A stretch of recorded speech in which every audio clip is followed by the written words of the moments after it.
हाय बाळांनो, welcome back to preparation सारथी. जे आणि एम एचची सी ई टीची तयारी झाली सोपी. या सिरीजमध्ये आपण वेक्टरच्या टॉपिकचे 2025मध्ये विचारलेले क्वेश्चन्स बघतोय. क्वेश्चन इज गिवन दॅट एक वेक्टर ए बार दिया है, बी बार दिला आहे आणि पुढे काय दिलं आहे, एक स्केलर ट्रिपल प्रोडक्ट दिला आहे. स्केलर ट्रिपल प्रोडक्ट मी खाली लिहून घेतो. काय दिलं आहे मला स्केलर ट्रिपल प्रोडक्ट बघा.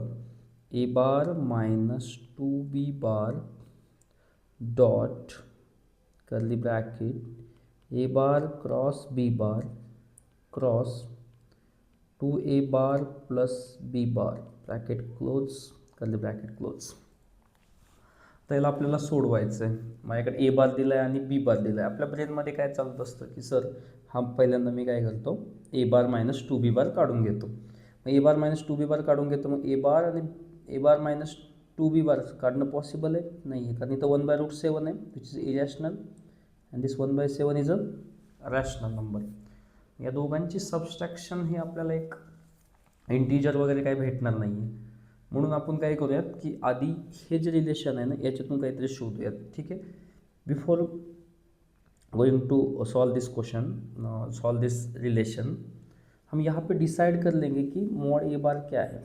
मॉड ए बार क्या है, what is a mod A bar. Mod A bar कितना आ रहा है, तो mod A bar is equal to, देखो 1/√7 तो ये कितना रहेगा स्क्वायर रूट के अंदर, इसका 1/10 रहेगा इंटू 3 का स्क्वायर कितना रहेगा 9 और 1 का स्क्वायर 1, तो ये कुल मिला के 1 आ रहा है. मॉड बी बार निकालेंगे तो मॉड बी बार देखो स्क्वायर रूट के अंदर 1/7 इंटू 1/7 नो 7 का स्क्वायर हो जाएगा 49, 4 3 का स्क्वायर 9, मैग्नीट्यूड निकालने आता है सबको 36, तो ये किती येतं आहे बघा 1/49 इंटू 49, 49 कैंसिल एन 1, यानी कि ए बार और बी बार जो है ये यूनिट वेक्टर्स आ रहे हैं. त्यानंतर नेक्स्ट आता आपण यांचा ना डॉट प्रोडक्ट करून बघूयात, यांचं नेचर ठरवूयात की मग हे युनिट वेक्टर आहेत. मग आता हे पुढे काय आहे त्यांचं नेचर काय आहे, तर 1/√7 इंटू 1/7 इन कर्ली ब्रॅकेट, म्हणजे स्केलरचं आधी मल्टिप्लिकेशन केलं मी, 3i this 3i into 2i, what is scaler dot product of 3i into 2i, ये आ जाएगा 6. देन जे आलाय का इकडे नाही आहे, इकडे आहे, तिकडे असून काय उपयोग आहे, इकडे नाही ना, मग 0 येणार. प्लस इकडे के कॅपचा कोइफिशियंट 1 आहे, इकडे के कॅपचा कोइफिशियंट -6 आहे, मग इकडे किती येणार आहे -6 ब्रॅकेट क्लोज. -6 + 6 कॅन्सल म्हणजे 0 आलं. ए बार डॉट बी बार 0 आला, म्हणजे ए बार डॉट बी बारचा 0 असेल तर ए बार हा काय आहे परपेंडिक्युलर आहे कोणाला, बी बारला. म्हणजेच ए बार आणि बी बारच्या मधला अँगल किती डिग्रीचा आहे 90 डिग्रीचा आहे. ठीक आहे. एवढं आपल्याला एक हे दिलेल्या पहिल्या दोन वेक्टरवरून आपण हे सगळं फाइंड आउट करून घेतलं. आता आपल्याला हे सोडवायचं. इथे बघा ए बार क्रॉस बी बार आहे, पुढे आणखीन क्रॉस आहे. A bar cross B bar again cross आहे. मग काय करूयात आपण, तर ए बार मायनस 2b बार, ए बार मायनस 2b बार, या दोघांना ना एक सिंगल इंटरचेंज करूयात. स्केलर ट्रिपल प्रोडक्टमध्ये जर आपण सिंगल इंटरचेंज केला ना, हा इकडे नेला आणि हा इकडे आणला, तर काय होणार आहे, A bar cross B bar dot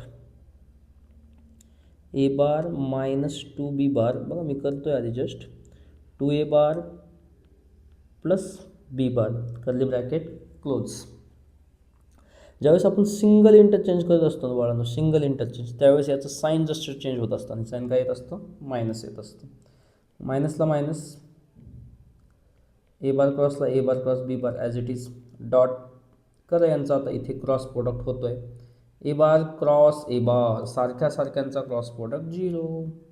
A bar cross B bar, yes ये आ जाएगा A bar cross B bar minus 2b bar cross 2a bar, 2b bar cross 2a bar, 2b bar cross B bar सारख्यांचा cross product 0 minus ए bar cross B bar dot अंदर क्या आ जाएगा A bar cross B bar minus ये इथं बघा 2 × 2 किती येतं आहे 4.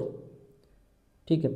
बट इथं बी बार क्रॉस ए बार आहे. आता क्रॉस प्रोडक्टमध्ये जर आपण काय केलं ना, याची प्रोडक्ट रिव्हर्स केला तर साईन काय होतं, चेंज होतं. या मायनसचं काय होईल, प्लस होईल. बघा नीट लक्षात घ्या. जर व्हेक्टर प्रोडक्टमध्ये आपण बी बार क्रॉस ए बारला रिव्हर्स करून जर ए बार क्रॉस बी बार केलं तर त्याचं साईन चेंज होणार आहे आणि मायनसचं काय येणार आहे, प्लस येणार आहे. मग आता पुढे हे किती होईल, ए बार क्रॉस बी बारला A bar cross B bar as it is dot, हे किती आलं 5 A bar cross B bar bracket close. आता 5 इंटू हे किती होईल, -5 आणि A bar cross B bar dot A bar cross B bar. बघा A bar dot A bar किती असतो, मॉड ऑफ ए बारचा स्क्वेअर. तसं A bar cross B bar dot A bar cross B bar किती येईल, mod of A bar cross B बारचा square. नाव next is equal to -5.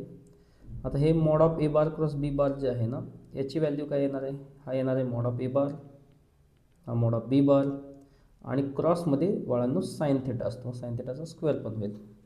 ठीक आहे, तर स्क्वेअर पण झालं, होऊ देत ना. थिटा हा ए बार आणि बी बारच्या मधला अँगल आहे, 90 डिग्रीचा आहे.